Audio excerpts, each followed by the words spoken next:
మనం static data dynamic data గురించి చెప్పొచ్చు. సరే, ఓకే, సరే. ఎక్కువగా మనకి ఈ డైనమిక్ డేటా ఉంటే దాన్ని డైనమిక్ వెబ్సైట్ అంటాం.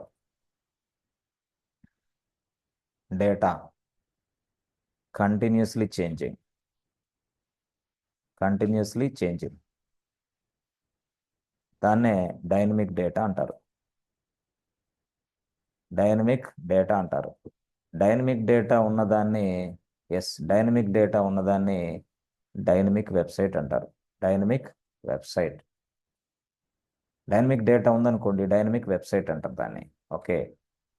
అదే డేటా అనేది నాట్ చేంజింగ్. డేటా అనేది not changing, continuous, no, not changing. దాన్నే మనం స్టాటిక్ డేటా అంటాం. స్టాటిక్ డేటా ఉంటే ఒక వెబ్సైట్లో కానీ స్టాటిక్ డేటా ఉంటే అది స్టాటిక్ వెబ్సైట్ అంటాం. స్టాటిక్ వెబ్సైట్ అంతే, స్టాటిక్ వెబ్సైట్. అయితే డైనమిక్ వెబ్సైట్కి ఏంది ఖర్చు ఎక్కువ, స్టాటిక్ వెబ్సైట్కి ఏంది ఖర్చు తక్కువ. అంతే. డైనమిక్ వెబ్సైట్కి ఖర్చు ఎక్కువ, స్టాటిక్ వెబ్సైట్కి ఖర్చు తక్కువ. అంతే, సింపుల్గా చెప్పాలంటే. ఇదేమో అలాగే ఉంటుంది, జస్ట్ అంటే ఇక అలాగే ఉంటుంది డేటా. డైనమిక్ అంటే కంటిన్యూస్గా చేంజ్ అవుతూ ఉంటుంది. అయితే ఇక్కడ కొంతమంది ఏం చేస్తున్నారంటే హ్యూజ్ స్టాటిక్ డేటా వెబ్సైట్లు ఉంటాయి. వాటన్నిటి కోసం సింపుల్గా S3ని వాడతాం మనం. S3 బకెట్స్ వాడేసి S3లో ఇవంతా డేటా అంతా అప్లోడ్ చేసేసి మనం ఆ వెబ్సైట్లు నడిపించుకోవచ్చు. రైట్. మరి డైనమిక్ కంటెంట్ ఉన్నదాన్ని దాన్ని మాత్రం మనం EC2 ఇన్స్టాన్స్ అంటే సర్వర్లు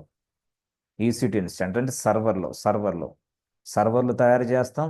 సర్వర్లో ఈ కంటెంట్ అంతా డిప్లాయ్ చేస్తూ ఉంటాం. బట్ సర్వర్లు కావాలి, స్టోరేజ్ కావాలి, అదంతా గొడవ వేరే. That is what dynamic purpose. But static purpose మాత్రం S3 సరిపోతుంది, ఎనఫ్. ఎందుకంటే అన్లిమిటెడ్ డేటా, ఇది అన్లిమిటెడ్ డేటా స్టోరేజ్ పర్పస్ స్టాటిక్కే. ఓకే, అంటే ఇక్కడ రియల్ టైంలో మనం రెండు చూస్తాం. అందుకోసం ఒకసారి ఏమో డైనమిక్ వెబ్సైట్, అది కంటెంట్, అది EC2 ఇన్స్టాన్స్, సర్వర్లు, అదంతా గొడవ వేరే. బట్ ఇప్పుడు ఏంది, ఇది S3నే. అట్లా. సో S3కి రావటం వల్ల ఏం జరిగిద్దయా అంటే స్టాటిక్ డేటా కాబట్టి మనం S3కి వచ్చాం. రైట్. S3కి రావటం వల్ల ఏంది, సర్వర్ల కాస్ట్ తగ్గిపోయింది మనకి. నో సర్వర్స్ కాస్ట్ అడ్వాంటేజ్ ఇది. సర్వర్లు మెయింటైన్ చేయాల్సిన అవసరం లేదు. No servers cost. అర్థమైందా? సర్వర్లు అంటే ఓఎస్ ఉంటుందా? ఉంటుంది. ఇక్కడ ఓఎస్, నో ఆపరేటింగ్ సిస్టమ్. S3లో ఆపరేటింగ్ సిస్టమే లేదే, అవసరంలే. జస్ట్ డేటాను తీసుకొచ్చి అప్లోడ్ చేయటమే చాలు, అంతే. ఆ URLను తీసుకొచ్చి మనం లింక్ చేస్తే చాలు. డెవలపర్కి చెప్తే ఆ లింక్ కన్ఫర్మ్ చేసుకుంటే డైరెక్ట్గా వాడు వచ్చి దాన్ని యాక్సెస్ చేసుకుంటాడు. నిన్న చూపించాం కదా, అంతే సింపుల్గా ఒక పాలసీ రాస్తే. అర్థమైందా?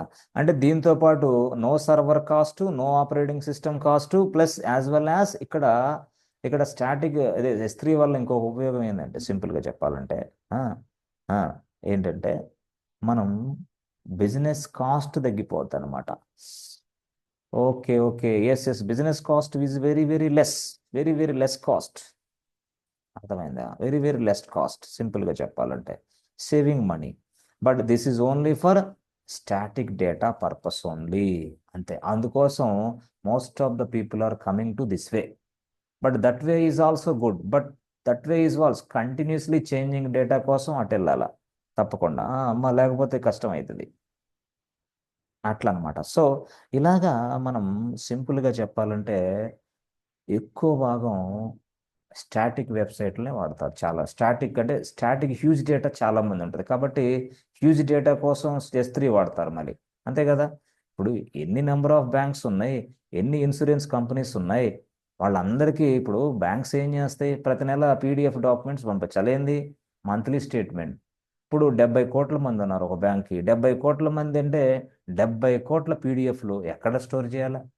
పోనీ 70 కోట్లు అదంతా PDFలు పక్కన పెడితే మనం చూస్తే ఒక్కొక్క సైట్లో కొన్ని 4K వీడియోస్, ఆ వీడియోస్, ఈ వీడియో, ఇవన్నీ డేటా ఎక్కడ స్టోర్ చేయాలి? అదంతా కూడా S3లోనే. అదే మాదిరిగా మనం చూస్తే ఇన్సూరెన్స్ కంపెనీలు ఎన్ని ఉన్నాయి? ఎన్ని కంపెనీస్ ఉన్నాయి? మరి అన్ని కంపెనీస్కి వాళ్ళకి మంత్లీ స్టేట్మెంట్స్ పంపించాలా?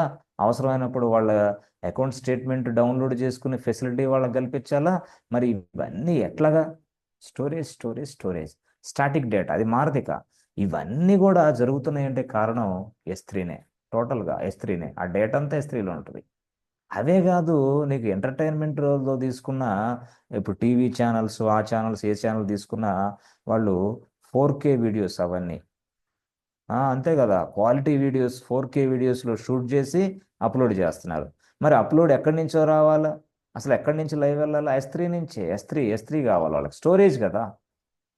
డేటా స్టోర్ చేసుకోవాలి వాళ్ళకి. 4K ఫుటేజ్ వస్తుంది, 4K వీడియోలు వస్తాయి, అవన్నీ స్టోర్ చేసుకోవాలి వాళ్ళు. స్టోర్ చేసుకొని తర్వాత కావాలన్నప్పుడు యాక్సెస్ చేసుకుంటారు.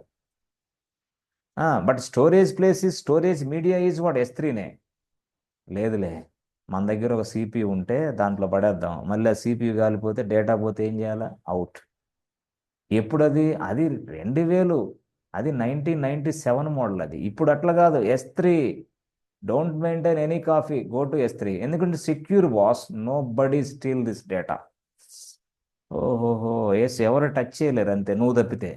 అంతే కదా, నీకే తెలుసు మొత్తం క్రెడెన్షియల్స్ అవి ఇవి మొత్తం చక్కగా నీకే తెలుసు కాబట్టి మెయింటైన్ చేయ, మన ఇష్టం వచ్చిన డేటా మెయింటైన్ చేస్తున్నాడు అక్కడ. అది అది ఎంటర్టైన్మెంట్ రంగం అవ్వచ్చు, లేకపోతే గేమింగ్ అవ్వచ్చు, గేమ్స్ అవ్వచ్చు. మరి అంతే కదా, గేమ్స్ మొదలవుతున్నాయి, గేమ్స్ వస్తున్నాయి అంటే ఎక్కడి నుంచి వస్తుంది? ఒక్కొక్క గేమ్లో అంత గ్రాఫిక్స్ ఎక్కడి నుంచి వస్తున్నాయి అసలు? అవన్నీ ఏంటి అసలు? ఆ స్టోరీ ఏంది? ఎక్కడి నుంచి యాక్సెస్ జరుగుతుంది అదంతా? మరి అంతే కదా, ఎంతంత పెద్ద గ్రాఫిక్స్, పిక్చర్లు, అది వీడియో ఫైల్స్ అవన్నీ రావాలంటే కష్టం. ఎందుకు అంటే కష్టం అంటే, S3 అనేది పెట్టడం వల్ల ఏమైందంటే, S3 అలా అనేది ప్రవేశపెట్టడం వల్ల ఏంటంటే, ఇది అన్లిమిటెడ్ ఇస్తుంది, స్టోరేజ్ అన్లిమిటెడ్. కానీ సర్వర్ అనేది ఏం చేస్తుందంటే అన్లిమిటెడ్ ఇవ్వటం వల్ల, డిస్క్ ఇది. ఈ సర్వర్ ఉందంటే ఈ సర్వర్కి ఒక డిస్క్ అటాచ్ చేయాలా. ఓకే, ఈ డిస్క్ కానీ ఫుల్ అయిందనుకో, నీ ల్యాప్టాప్ మాదిరే.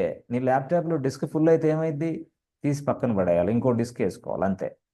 ఇలా ఇలా డిస్క్లో వేసుకుంటాం అంటే రిస్క్ కదా. ఇక డిస్క్ అటాచ్మెంట్ లేదు ఇక్కడ S3లో.